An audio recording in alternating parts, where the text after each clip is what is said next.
The Watcher in the Window. It's one of the most famous unsolved mysteries of modern times, and it started with a seemingly ordinary real estate transaction in the leafy suburbs of New Jersey. A young couple, Derek and Maria Broadus, were thrilled to have finally found their dream home. It was a sprawling, 6-bedroom, colonial-style mansion with a swimming pool and a location that ticked all the boxes. And the price was well below market value. So naturally, they put in an offer, and soon later, it was accepted. Derek and Maria had 2 young children, and they were excited to raise their family in this home. But from the moment that they moved in, strange things started to happen. First, there were the unsettling notes. They came in the mail anonymously and seemed almost like a sick joke. "You should watch your children. They're not safe here," one said. "Your children are not mine," said another. But then the notes took a darker turn. "I am watching. I know where your children sleep." And before long, the family started to feel genuinely threatened. "Beware when you hear the scratching at the walls," one note warned. "That's when he will break in. He is hungry for their blood." The family was understandably terrified, but the police could find no evidence of any intruder, and no one seemed to know who was sending these letters. The story only gets stranger. From the basement to the attic, the house seemed to be whispering secrets. The family would hear scratching sounds coming from within the walls. Unexplained shaking and footsteps echoed through the empty halls. The scent of decaying flesh occasionally wafted through the rooms. And once a small figure wearing what looked like a Victorian nightgown was spotted floating down the stairs. As time went on, the atmosphere in the home became increasingly oppressive. Family members felt an overwhelming sense of dread, especially when they were alone. It was as if some unseen presence was watching their every move. Then the terrifying incidents began to escalate. Doors would slam shut on their own, sometimes just before something valuable was stolen. Heavy footsteps could be heard pacing back and forth overhead, even though no one was in the house. And outside, garden gnomes and statues would occasionally be found face down, as if deliberately knocked over.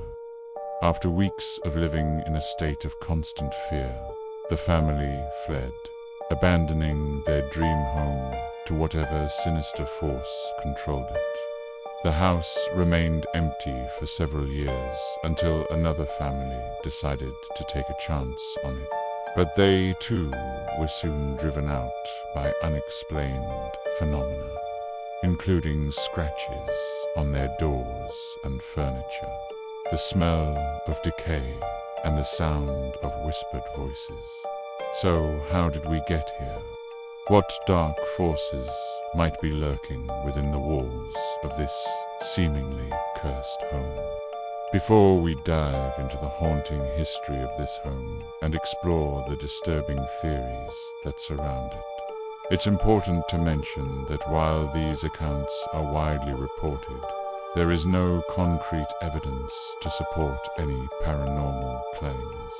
The true nature of the events that unfolded here remains unknown and open to interpretation.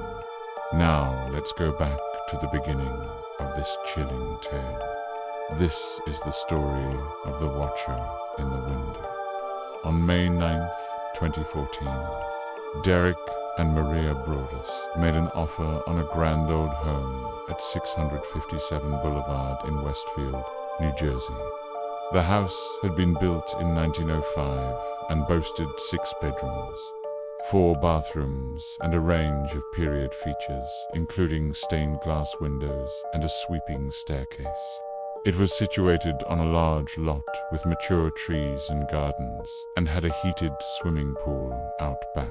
For the Broadus family, it was the perfect place to raise a child. There was just one problem. The house was on the market for a suspiciously low price. At first, the sellers seemed eager to make a deal. They accepted the Broadus' offer without hesitation, and they agreed to include many of the high-end appliances in the sale. However, negotiations quickly broke down over the condition of the house. The sellers claimed that the property was in excellent condition, while the Broadus' argued that it needed significant repairs. Eventually, the sides reached a compromise, and the deal went through. The Broadus paid a little more than their initial offer, but they also gained the right to terminate the contract if the property was found to have any major structural issues. When the family got the keys, they began making plans to renovate, but it soon became clear that there was more to the house than met the eye. One evening, as they were unpacking, they discovered an envelope addressed to the previous owner. It contained a single note written on high-quality paper and signed simply, "The Watcher." The letter writer identified himself as the guardian of the home and said that he had been watching the family for months. He knew their habits and even the names of their children. The letter ended with a sinister warning to stay away or else. The Broadus family was understandably shaken, but they decided to press on. They moved into the house with their 2 young daughters and settled into their new home. But the ominous messages continued. The next letter arrived just 3 days later. It contained a drawing of a keyhole, bet and seemed to indicate that the writer knew more about the family than they cared to share. The tone of the letters shifted. The writer was now referring to the children as his and claiming that the house belonged to him. One particularly disturbing message read, "You should watch your children. They're not safe here. I have been watching you. All of your little girls' dresses are so pretty. I have been watching your family for many years now, and you will never get away from me. I am God." Clearly, this individual was obsessed with the family, and it was only a matter of time before he acted on his disturbing desires. Fearful for their safety, the family contacted the local police, but they could find no trace of the writer. The letters seemed to materialize out of thin air. There were no fingerprints, no DNA, and no suspects. As time went on, the messages only became more sinister. The writer taunted the family and described intimate details of their daily lives, proving that he was watching them every move.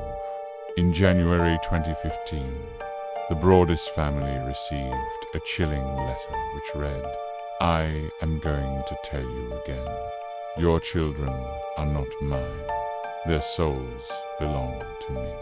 My house has a hunger for people inside. Feel the anger as my house reacts to you being in it. You must leave now, while you have the chance. Or like the others, you'll become part of the home. This is your eviction notice." With the safety of their family at risk, the Broaduses decided to abandon their home. They left behind all of their possessions and disappeared. But the story doesn't end there. A few years after the Broadus family fled, another couple named John and Alison Graffam bought the home. They planned to restore it to its former glory and make it a labor of love. However, as soon as they stepped foot inside, the sinister energy of the house enveloped them. Allison immediately noticed a strong stench of stale waste and decay. She also sensed a dark presence that seemed to be observing them from the shadows. As they began renovations, the couple started hearing inexplicable noises. Footsteps echoed through the empty hallways, and objects moved on their own. It was as if the spirits of the house were restless and unhappy with the disruption to their domain. Then the scratches began appearing on the walls and furniture, as if clawing desperately to get out. It was too much for the couple to bear, and they fled the home, leaving it empty once again. This begs the question, is there something inherently evil about the home? Could the events that unfolded be attributed to a malevolent entity or poltergeist? According to local legend, the home is haunted by the ghost of a young girl who died under mysterious circumstances. It's said that her spirit is trapped within the walls and she is responsible for the strange activity. Some believe that the home itself is sentient and feeds off the fear of its inhabitants. Others believe that the entire mystery is nothing more than a hoax. They claim that the letters were likely written by a disgruntled neighbor, and the strange occurrences were fabricated to attract media attention. But one thing is for sure. The Watcher in the Window remains one of the most chilling, unsolved mysteries of our time.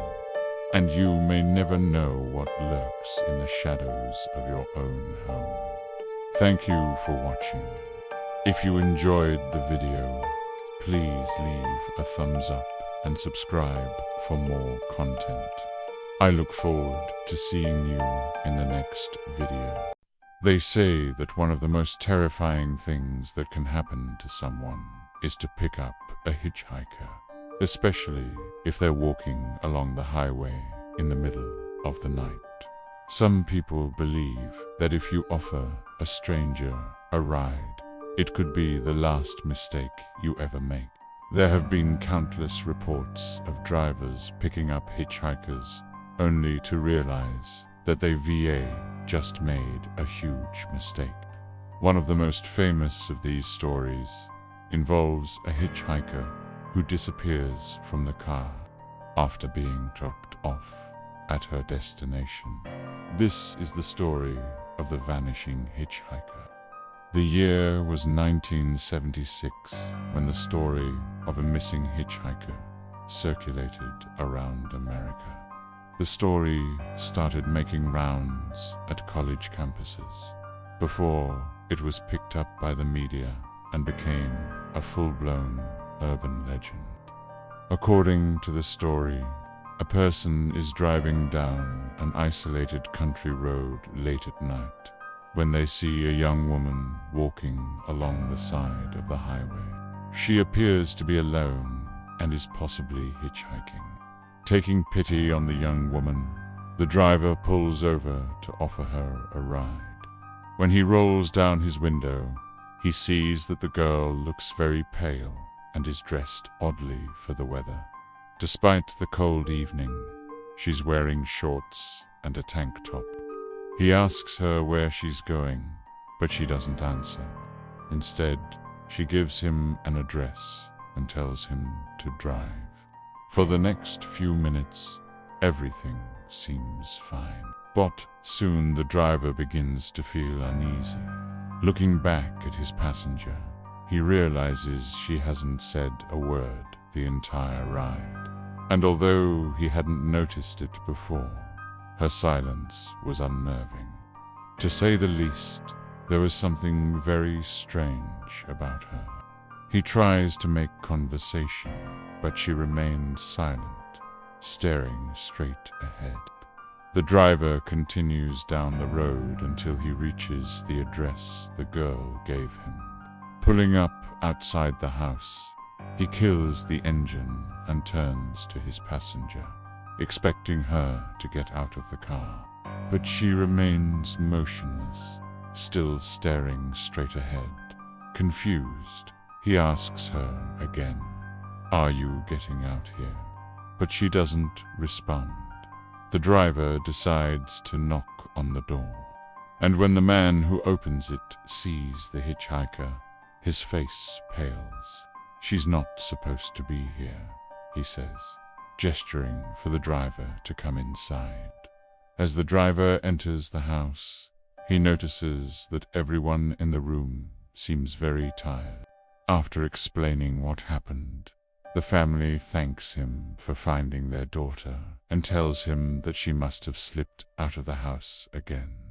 As the driver gets ready to leave, he asks if he should call the police or an ambulance, but the family insists that it's not necessary.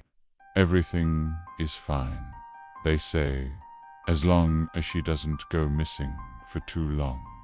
Then the mother steps forward and shows the driver a picture of a young girl who looks exactly like the hitchhiker he had picked up.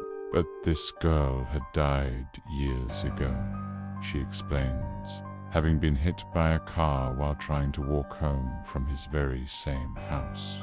The driver had unknowingly picked up the ghost of a little girl who had never stopped hitchhiking. This eerie tale has been told and retold so many times that there are now dozens of versions of it. What began as a single story has become an urban legend, with countless real-life sightings across the world. In 1989, for example, a motorist picked up a hitchhiker who disappeared without a trace once she reached her destination. In 2003, a taxi driver in Ireland picked up a fare who appeared to be drunk.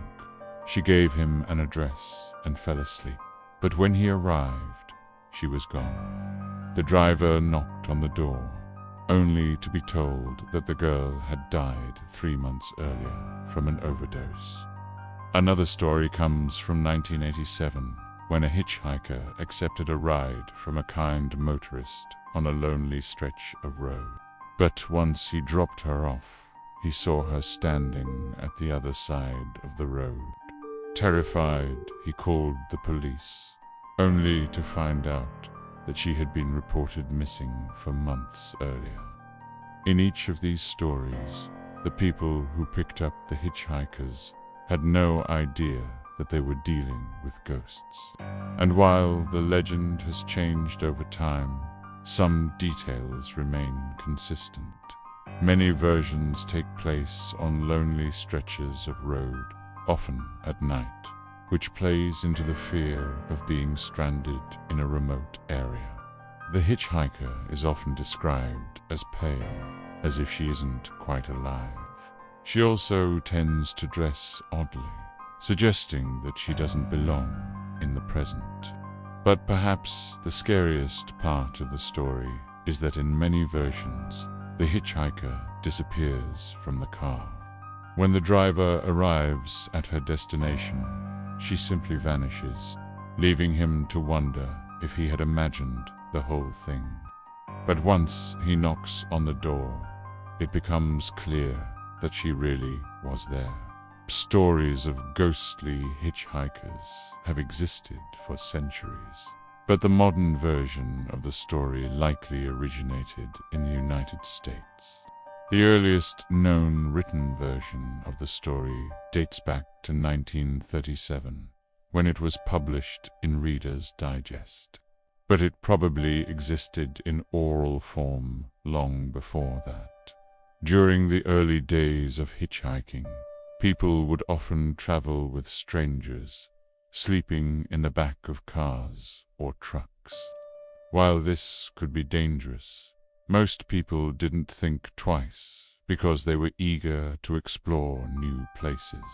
The Great Depression probably led to more people hitchhiking than any other time in history. But the practice was dangerous, and it wasn't uncommon for hitchhikers to disappear without a trace. Most of them probably ran away from home or were trying to escape abusive situations. but some were taken by criminals who drove around the country looking for victims. As cars became more popular and roads were built to accommodate them, hitchhiking became even more common. During World War II, soldiers often hitchhiked from one post to another, and civilians did the same during the summer months. But as the decades passed, hitchhiking became less safe. Taxis and buses were more readily available, and people were less willing to trust strangers. In 1949, two German hitchhikers, Wilhelm and Albert Meister, kidnapped and killed several women near Chicago. While hitchhiking, the brothers would pick up female hitchhikers, then drive them to secluded areas where they would assault and bury them. They were eventually caught, but their crimes shocked the nation and made people more aware of the dangers of hitchhiking. By the 1970s, hitchhiking had fallen out of style, and many people saw it as a risky activity. It was during this time that the story of the vanishing hitchhiker really took off. People were fascinated by tales of ghostly hitchhikers, and they were eager to share their own experiences with friends and family. Many of these stories were similar, involving a driver who picked up a hitchhiker only to discover that she was dead. But while these stories may have been scary, they were also intriguing. People wanted to know if the hitchhikers were really ghosts, and if so, why were they still wandering the earth? While there is no concrete evidence that ghostly hitchhikers exist, there are a few possible explanations for these sightings. Some people believe that hitchhikers aren't actually ghosts, but rather living people who have somehow managed to avoid being detected. Others believe that they are the spirits of people who died while hitchhiking and are now forever searching for a ride. In some cases, there may be a more logical explanation. For example, some hitchhikers may have mental health issues that make them appear strange or even ghostly. Additionally, some people may deliberately try to scare drivers by pretending to be ghosts. But whatever the explanation, one thing is certain. The legend of the vanishing hitchhiker shows no signs of disappearing anytime soon. So if you ever find yourself driving down an isolated stretch of road at night, be careful who you pick up. You just might be giving a ride to the ghost of a little girl who's been waiting for a very long time. If you enjoyed this video, please let me know with a like and comment. Thank you for watching. It's hard to say exactly what lurks in the darkest corners of our minds. That is why it can be so unnerving to come face to face with things that defy our understanding. And sometimes it only takes a trip around the block after work to do it. That's what happened to a 39-year-old man from Seattle. He needed some fresh air and a change of scenery before heading home. But the last thing he expected to see was an unsettling sight across the street. It was too late at night for anyone to be out there. It was 2:30 a.m. He was nearly home. He could just make out the silhouette of a tall, thin figure standing in front of his apartment building. But something about it made him pause in his tracks. He could see the faint outline of a man in a dark gray business suit. But the most striking feature was his face. The man seemed to be grinning, but not in a friendly way. His teeth were far too white against his dark skin, and the corners of his mouth seemed to stretch farther than they should. The stranger was about 40 years old, if the man could guess right. He was tall and lanky, and had a disturbingly vacant stare. He didn't know the man, but when their eyes met, he could have sworn the stranger looked directly at him and smiled wider. Now, at first, the man thought this was no cause for alarm. Maybe he was drunk or high. There are lots of people who like to dance around under the influence of drugs or alcohol. But then the man did something that made the hair on the back of the man's neck stand up. He started dancing. It wasn't exactly graceful. It was more like a marionette jerking around with long, slow movements. His arms swayed side to side, like he was being controlled by strings. Meanwhile, his eerie grin never faded. He kept staring at the man and dancing for 30 seconds without a sound. He tried to break eye contact and look away, but something compelled him to keep watching. Then the strange man abruptly stopped dancing and also stopped smiling. He stood perfectly still and stared at the man for a moment.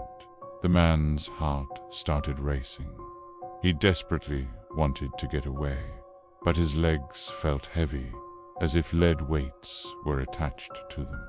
Finally, the man looked away and turned to cross the street. And when he did, the smiling man began to dance again. This time his moves were faster, more frantic. He hopped and skipped, spun in circles, even did a little jig. The man watched in disbelief, mesmerized by the man's erratic movements. Then the dancing suddenly stopped. The man looked up and saw the smiling man sprinting towards him. He stumbled out into the middle of the street and flailed his arms wildly, still grinning ear to ear. Panic seized the man. He broke into a run, sprinting down the sidewalk. He didn't dare look back, but he could hear the man's footsteps pounding the pavement behind him. He was gaining on him fast. The man's breath grew ragged. His heart hammered against his ribs. He risked a glance over his shoulder and nearly screamed. The man was upon him, almost. He was so close he could see the wild look in his eyes and the manic grin on his face. And then he was past him. The man ran right by him and kept going. He didn't even slow down. At that point, the man broke into a desperate, clumsy run. He had to get out of there. He had to get somewhere safe. He stumbled and fell, scraping his palms on the rough concrete. But he didn't stop. He pushed himself back to his feet and ran until he saw the lights of a gas station up ahead. He burst through the glass doors and out onto the forecourt, gasping for breath. He was shaking all over, his heart pounding like a drum solo. He took a few deep breaths, trying to calm himself down. As he did, he glanced back at the entrance.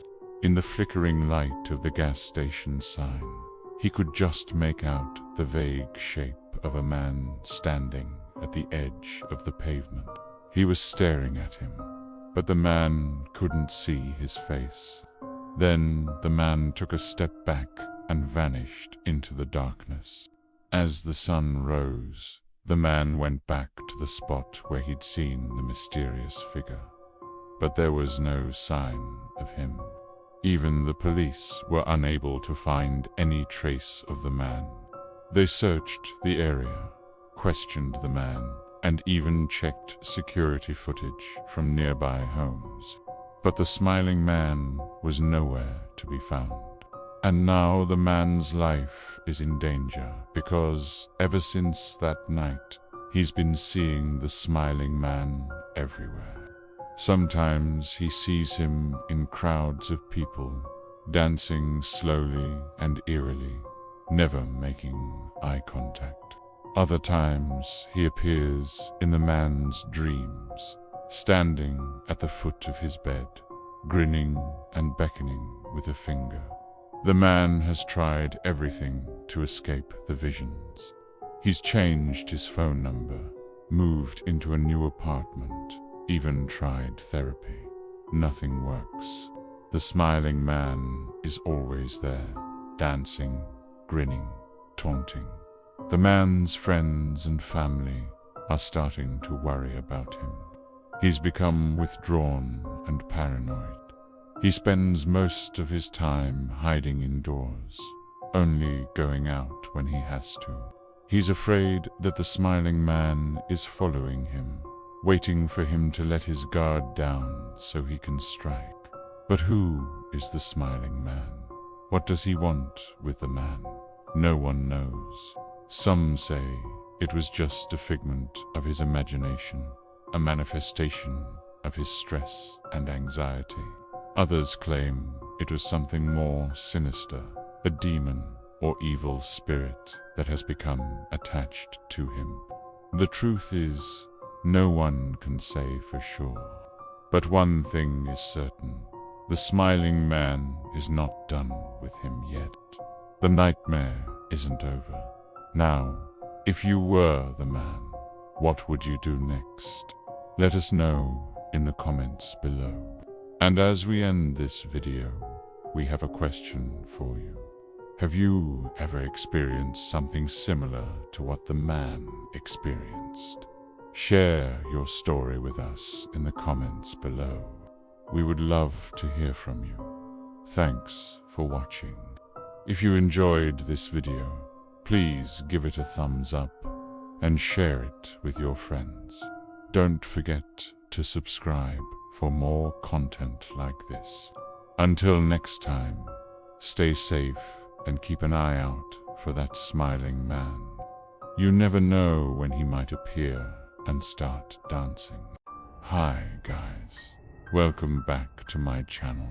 And tonight's video is going to be all about a particular painting.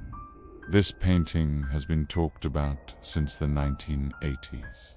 There have been many urban legends surrounding it, and to this day, even now, it still freaks some people out. So if you're into creepypasta or just crime, then stay tuned for tonight's video about the crying boy painting. Okay, so let's get right into it. Around the 1980s, there were many stories coming out of the United Kingdom about houses that caught fire. But when firefighters got to these scenes, they saw something very strange. It seemed like every single thing inside these houses had been completely incinerated.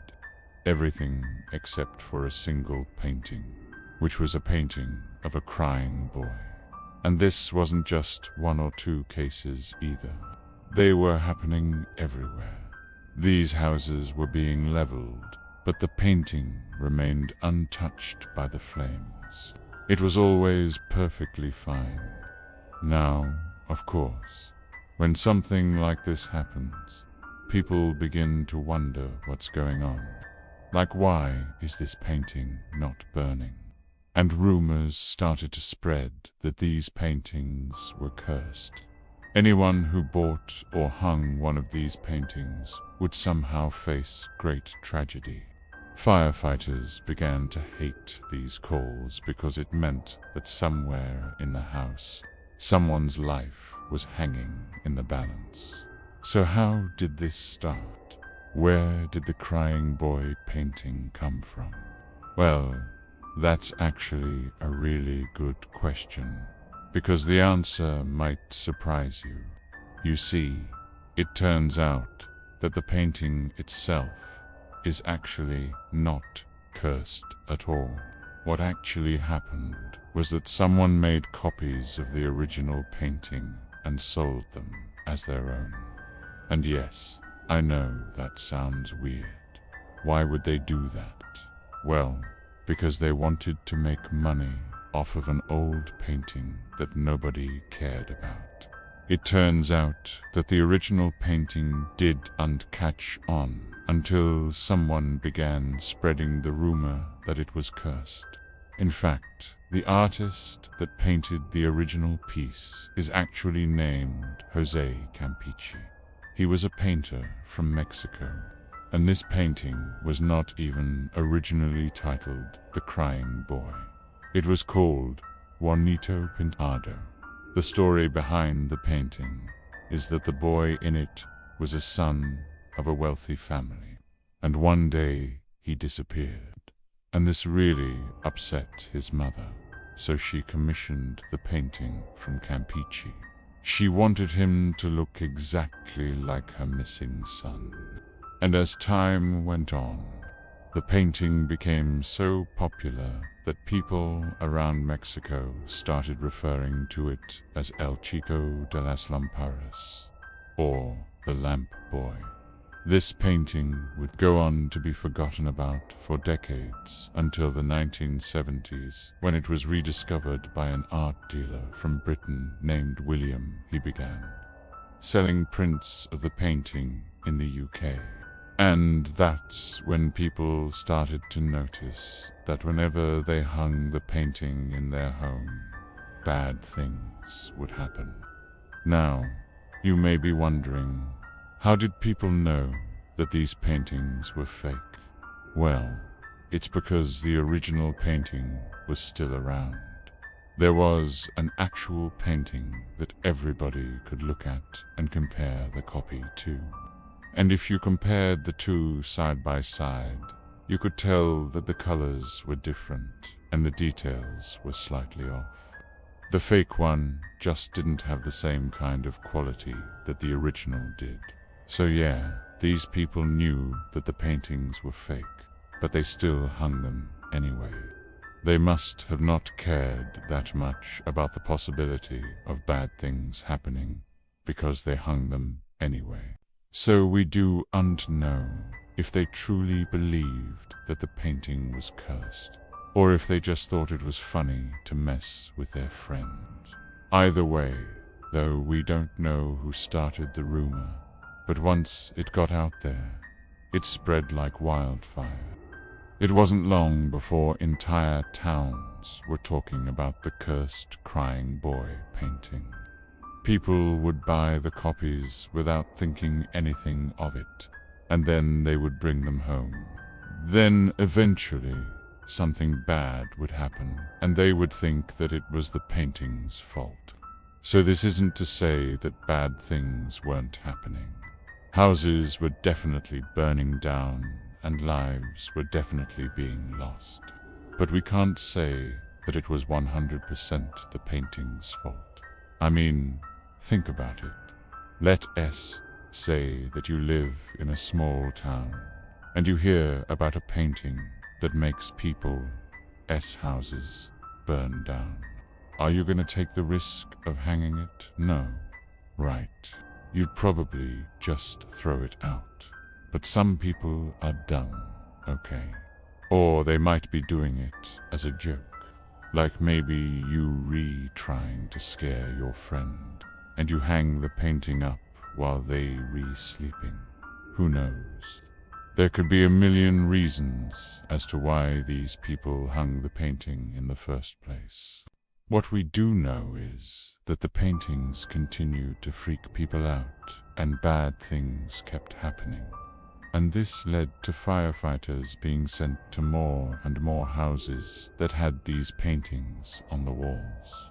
It was during this time that firefighters began to hate going to these houses, because they knew that whatever they did, they couldn't save everyone.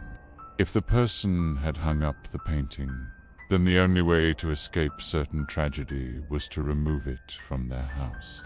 And it gets even weirder because, even today, almost 40 years later, people still find these paintings and they still freak out.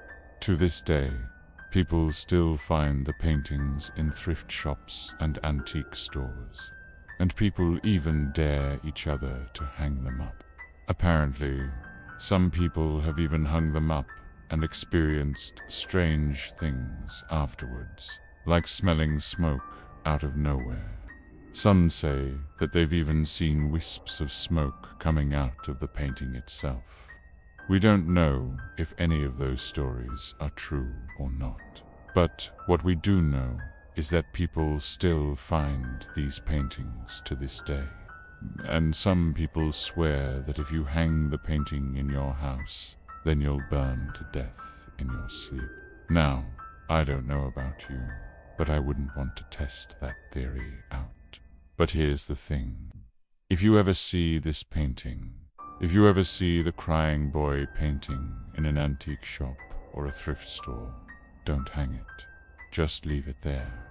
Okay, leave it and move on. Because honestly, it doesn't seem worth it to hang a painting that could potentially burn your house down. I don't care how cheap it is. I don't care how much of a bargain it seems to be. Just leave it. That's my advice. And that's the end of this video. Thank you so much for watching. I hope that you enjoyed. Please don't forget to like and subscribe and comment if you have any suggestions for future videos. Thank you. Goodbye. If you're anything like me, then you have an irrational fear of clowns. As such, when I was younger, I would always avoid the McDonald's on North 2nd Street. It was run by clowns. Okay, maybe that's not the best reasoning for avoiding a restaurant. But still, it's the only clown-related traumatic experience I've ever had. Now, these clowns were never scary, just creepy in a way that made my skin crawl. That is, until I heard about the black-eyed children. These kids appear at the doors of strangers in the middle of the night, begging to be let in. They're polite and calm, which makes it even creepier. But what's truly terrifying is that they don't have any irises or pupils. Their eyes are pitch-black voids where light does not bounce off, and no soul can shine through. They stare with an unnerving intensity that makes your skin crawl. And after they ask to be let in, you get this overwhelming feeling of foreboding. A feeling that tells you whatever you do not let them in. Their appearances are typically across the US and the UK, the oldest account being from 1996, with modern reports persisting to this day.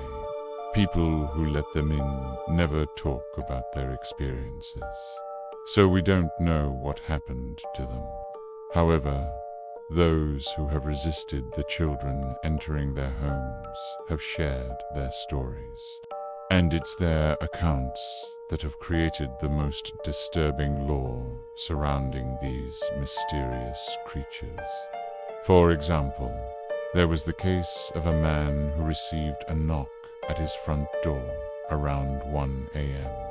He looked out to see 2 children in old-fashioned clothes standing before him. He asked them if they were lost, and the girl replied that she couldn't remember. He went on to ask how they got to his house in the middle of the night, to which the boy replied, "We walked." He continued to ask questions, and they answered politely and calmly, even though he could tell they were poorly nourished and very hungry.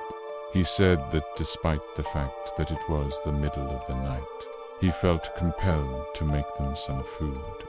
But as he turned away to do so, he noticed that the boy was staring at him with black eyes.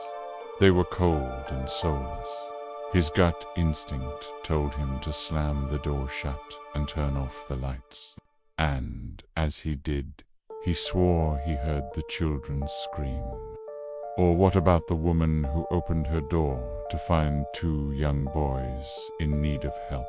She let them in and gave them food and water while she waited for their parents to arrive. After all, It was in the middle of the night, and they were clearly hungry and thirsty. Once they had regained their strength, she led them to a couch. She knew that they had to leave soon, but she wanted to make sure that they didn't go back out into the night alone. While waiting for their parents, she went to make some phone calls to try and find them. But when she came back, the children were gone. She looked out the window to see if they had left, but she couldn't see anyone outside. She searched everywhere for them, but they had completely vanished. She didn't believe in ghosts, but that night she had no choice but to consider the possibility that the children were haunting her home. She began to hear strange noises throughout the night, and every time she went to check, she found nothing.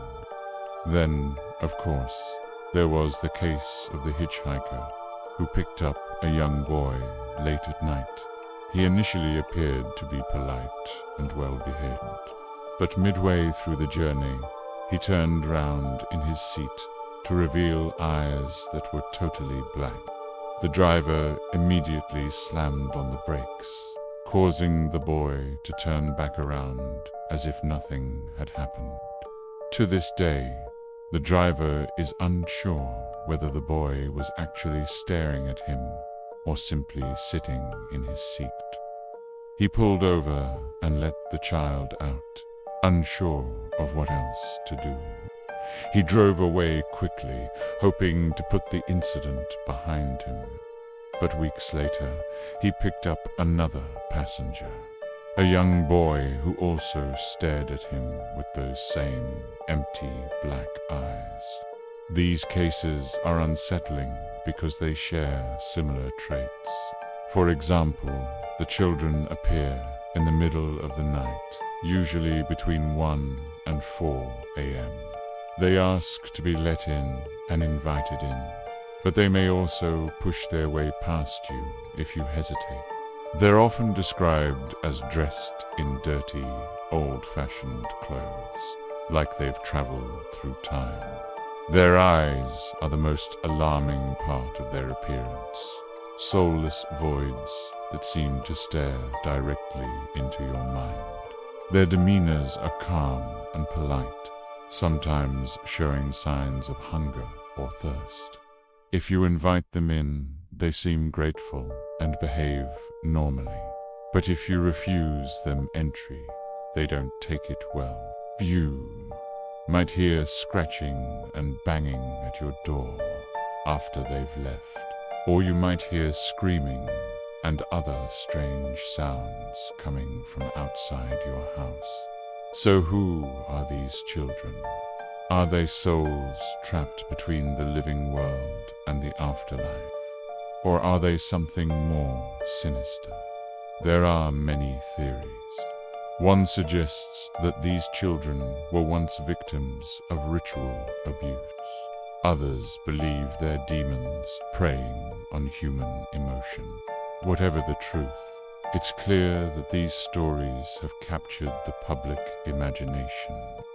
Many people have come forward with their own encounters, sharing their stories in hopes of shedding light on these mysterious beings. We may never know for sure what these children want or where they come from. But one thing is certain: their presence is a chilling reminder of the darkness that lies just beyond our sight. Now, have you ever seen these children? I personally haven't, but I'm scared to find out if they exist. It feels better to live in ignorance than knowing their these children out there with no irises or pupils, staring at you with their soulless eyes. It's like the idea of God. Why are the good people punished for the sins of others? I mean, if God exists, why doesn't he just punish the bad people?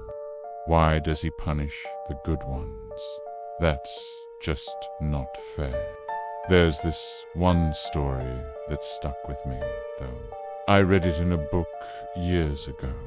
Two college students were driving home from a party when suddenly they got a flat tire in the middle of nowhere. They managed to change it, but they were soaked and freezing cold. Just then, they saw a house in the distance, and they decided to knock and see if they could use the phone.